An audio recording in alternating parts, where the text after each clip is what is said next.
बिस्मिल्लाहिर्रहमानिर्रहीम अस्सलाम वालेकुम। मेरा नाम डॉक्टर अब्दुल्ला गाज़ी है। तो आज मैं जिस टॉपिक पे बात करने लगा हूँ वो है हमारे पास विटिलिगो, जिसको हम आम अल्फाज में ल्यूकोडर्मा भी कहते हैं। तो इस वीडियो में इंशाल्लाह मैं आपको विटिलिगो के बारे में बताऊँगा कि ये क्या होती है, इसकी कॉजेज़ क्या हैं, इसकी क्या-क्या साइन एंड सिम्पटम्स हो सकते हैं, कि कौन-कौन से प्रिकॉशनरी मेजर्स हैं जिसकी वजह से हम इसको अवॉइड कर सकते हैं।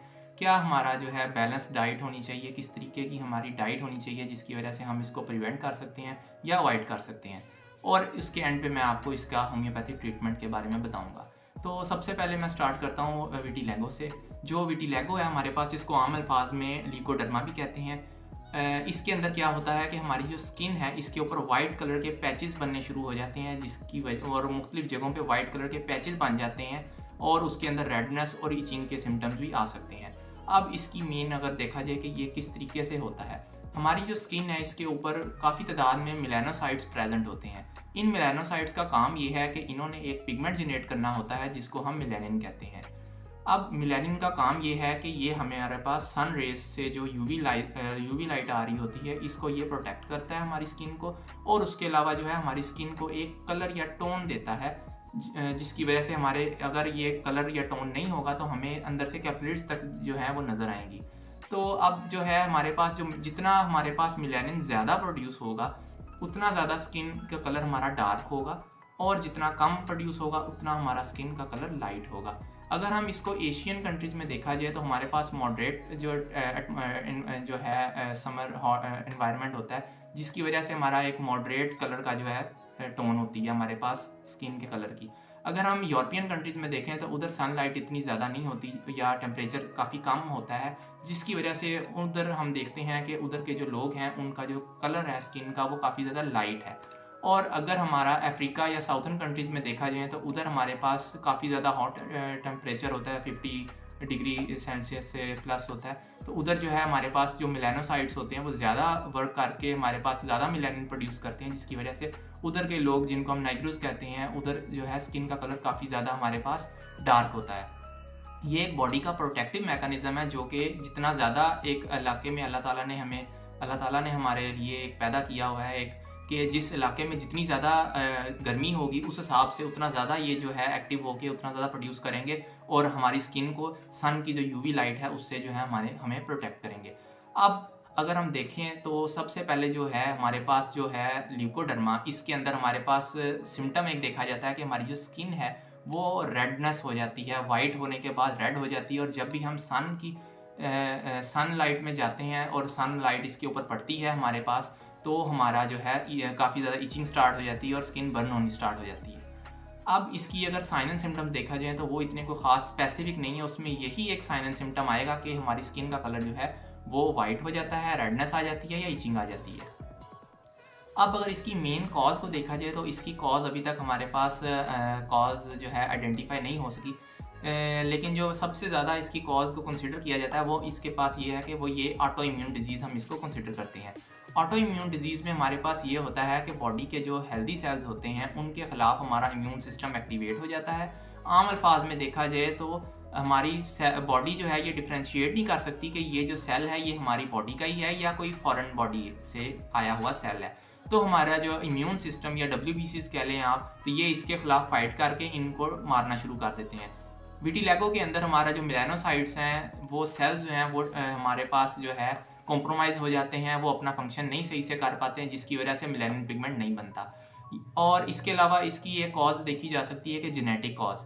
अगर हमारे पेरेंट्स के अंदर विटिलिगो है तो हमारे अंदर भी विटिलिगो होने के चांसेस हो सकते हैं। या एक और सिम्टम देखा जाता है काफ़ी सारे पेशेंट्स के अंदर कि एक ख़ास जगह के ऊपर अगर हमारे पास इंजरी हो गई है तो उस जगह के अगर पस फॉर्मेशन हो गई है या किसी जगह से उसकी हीलिंग सही तरीके से नहीं हो सकी, तो उसके इर्द गिर्द की अगर मेलानोसाइट्स अगर जो है हमारे सेल्स वो डैमेज हो चुके हैं तो वो रिपेयरेबल नहीं होते, जिसकी वजह से स्किन उस ख़ास एरिया की जो है हमारे पास वाइट हो जाती है।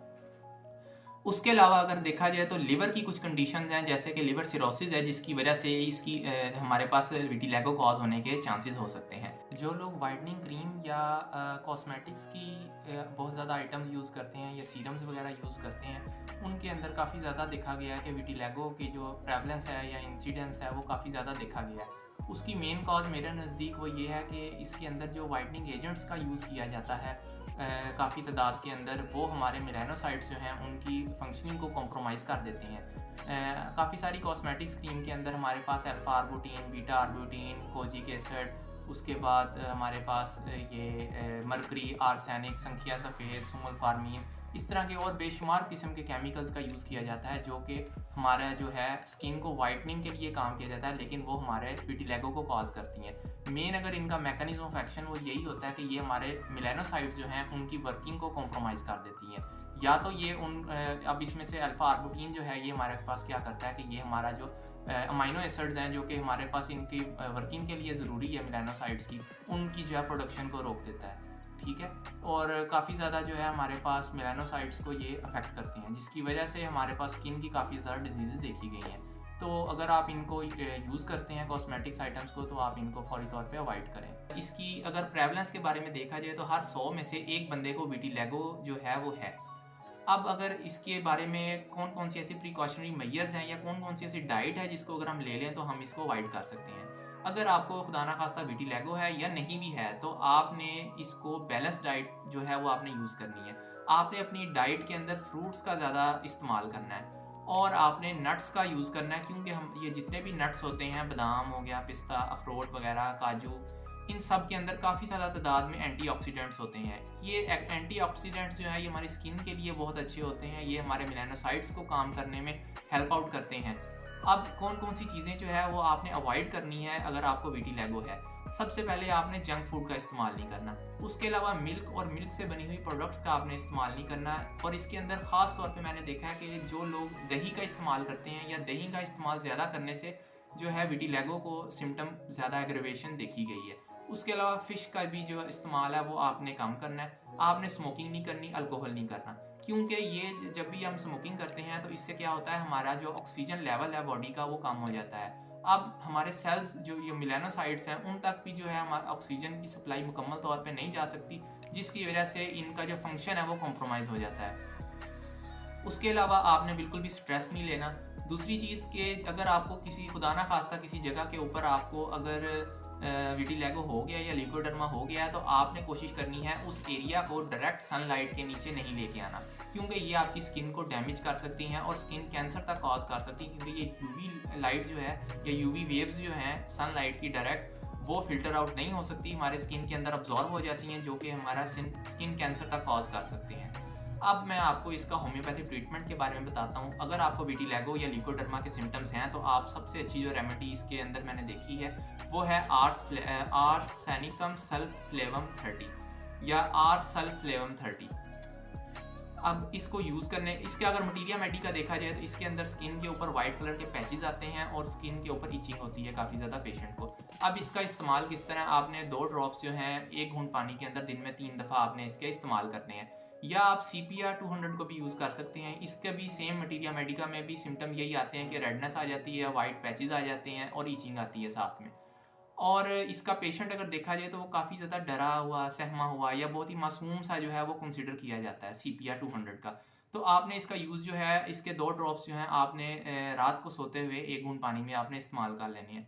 एक बहुत अच्छी मेडिसिन मैंने इस्तेमाल करके देखी है और रिजल्ट्स काफ़ी अच्छे मिले हैं, वो है हमारे पास एसिड नाइट्रिकम 30।